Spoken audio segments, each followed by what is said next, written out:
Pete parked the truck and jumped out. Yep, this was the job site.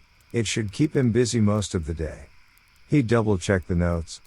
He could see what needed doing, despite Mike's handwriting. He went around the truck, removing the tools he'd need and dropping them on the lawn. Just grab the mower, and he'd have everything he'd need.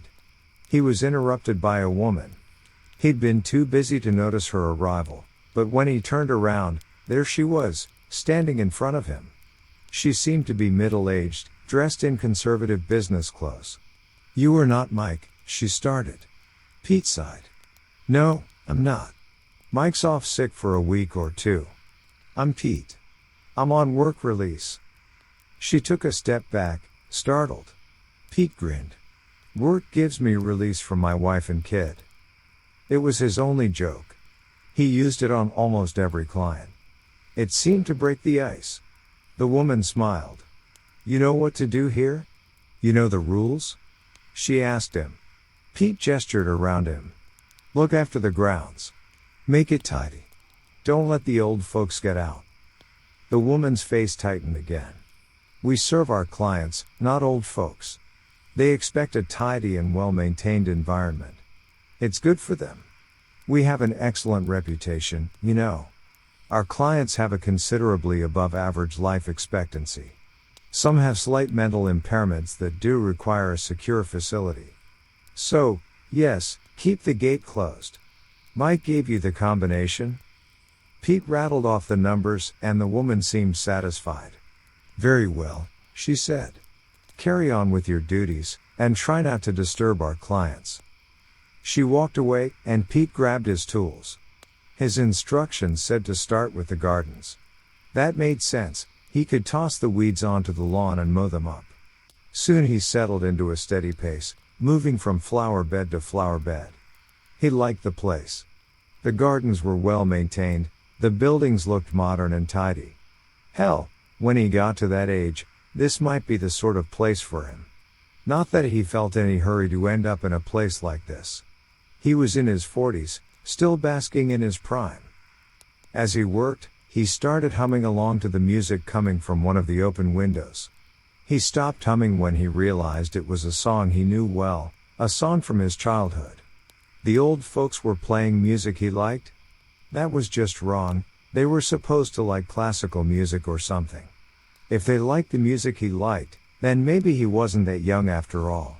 He didn't like that train of thought and pushed it out of his head, stopping what he was doing and having a look at what was left to do.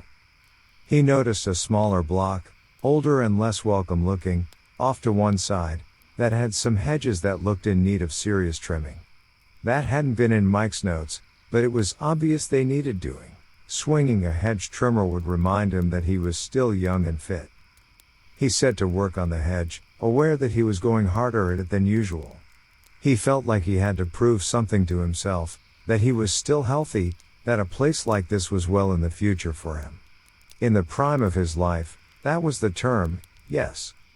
He finished the first side of the hedge and put the hedge trimmer down to catch his breath. The silence, after the noise of the hedge trimmer, seemed almost deafening. He could actually hear nothing. Must have scared the birds away, he guessed. You'd think there'd be road noise or people noise, but it must be too far in the back of the facility. He had a quick look around.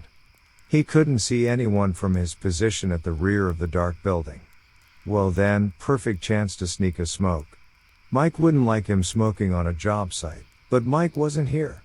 He inhaled and leaned against the hedge. He liked the absence of people, but he felt himself getting a little disturbed by the lack of noise. There was always some sort of noise in life. He clicked his fingers just to make sure he hadn't gone deaf. The sound of hurried footfalls around the back of the building was almost a relief. Then he realized he still had a smoke in his hand. He dropped it on the grass and put his boot on it just in time. A woman, elderly but obviously still fit and healthy, trotted around the corner of the building. Her face lit with relief when she saw him. "Oh good. Please, come and help. I think she's dying or something," she panted out. Pete looked around him. I'm just a gardener. I'm not staff here or anything." "Please," she begged him, taking him by the hand. Please, go and help her. I don't know where the staff is. I'll go and look for someone. But, please, go in. She needs someone. The woman waved her hand in the direction of the building and then started off, trotting across the lawn to the main complex. Pete was torn. He wasn't medical staff. He had no place trying to help with some sort of medical emergency. He should stay out and do his work. On the other hand, he couldn't turn down a call for help. How would he feel if some old girl died because he hadn't gone to help in some way? Sighing, he walked swiftly in the direction the woman had indicated. There was a set of steps and a door leading up to the building. He pulled open the door and strode inside. The door slammed shut behind him, cutting off most of the light. There seemed to be no lights in this building, just weak sunshine through dirty windows. And still, no people. Pete had no idea what to do next. He was standing in some sort of reception area, but there was no one at the desk and no one to tell him which of the 3 corridors to go down. "Hello?" he called. "Does someone need help?" The building was as silent as the grounds outside. It was unnerving, or maybe not. Pete wasn't sure, but he thought he heard a weak voice from the right-hand corridor. He headed that way. The corridor was dark, dusty, looking like it hadn't been cleaned in years. It seemed strangely at odds with what he'd seen of the rest of the complex. He picked up his speed, hunting for a light, a window, or a lamp. He rounded the corner to yet another blank corridor. Where was everyone? A sound behind him, the sound of feet on the floor, made him turn. No one. "Hello?" he called again, a little quieter now, unwilling somehow to make too much noise. Again, he thought he heard a noise, a faint reply, from a bit further down the corridor. Okay, he'd go a bit further, but he was not feeling comfortable about this. The whole building just didn't seem to fit. The lack of noise, of people, of cleaning, all added to his unsettled feeling. Pete was, by his own admission, not a sensitive man, but something was off here. He heard what sounded like the front door closing. Thank goodness, at last, the medical staff must be on their way. Great, they can deal with this, and he can get back to his garden. He was about to turn when he heard a whispered voice again. It did sound, unnervingly, like a very soft call for help. He took a few more faltering steps up the corridor. There was, he noticed, the glow of light from under a door up ahead. Well, that must be the room. He may as well find out what was happening now. The room seemed full of stuff. Pete could only think of it as stuff. It kind of looked like medical machines, but it also kind of looked like vines, and snakes, and modern art. In the middle of it all, though, were 2 beds. One was clearly empty, but a small mound was under the sheet in the other. He assumed the client in need was in that bed. He walked carefully, for some reason uncomfortable with the idea of touching any of the stuff, to the occupied bed. The woman in the bed, and it did take him a few minutes to realize she was a woman, looked ancient. Pete guessed she must be at least 100. Her skin was dry, flaking, and so pale as to be almost translucent. Her hair was thin, almost gone, strands of it littered the pillow. Her eyes were milky, blindly facing the far wall. Her breathing seemed ragged, unstable, shallow. She lay connected to the stuff. In the dim light, it looked to Pete as if some of the tubes were moving, writhing, twisting. His skin crawled. It seemed wrong to be here, wrong to be seeing someone like this. He started to back away. "Help me," the woman sighed more than utterance, but Pete could make out the meaning. "Help is coming," he said in a soft voice, not wanting to startle her. "No," she sighed again. "It's not help." Pete heard movement behind him.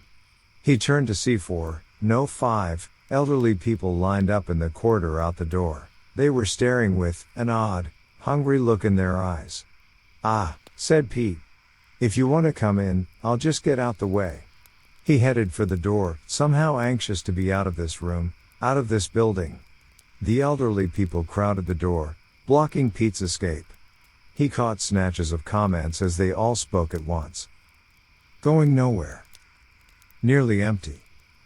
"Nosy Gardner." This was getting weird and uncomfortable, thought Pete. Maybe these were the mentally impaired folks the woman had talked about. Well, they were old. He was not. He stepped forward. "I'm leaving. Please get out of the doorway," he said. "I don't want to hurt any of you." They laughed at him.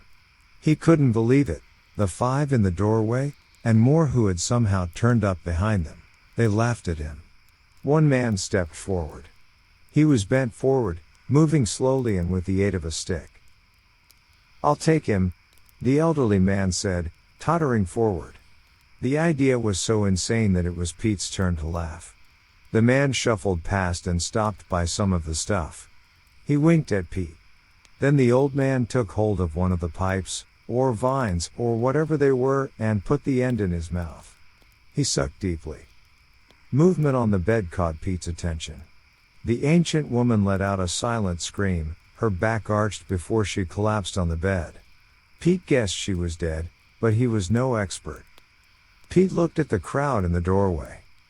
"She's dead, shouldn't we?" A hand fell on his shoulder, turning him around.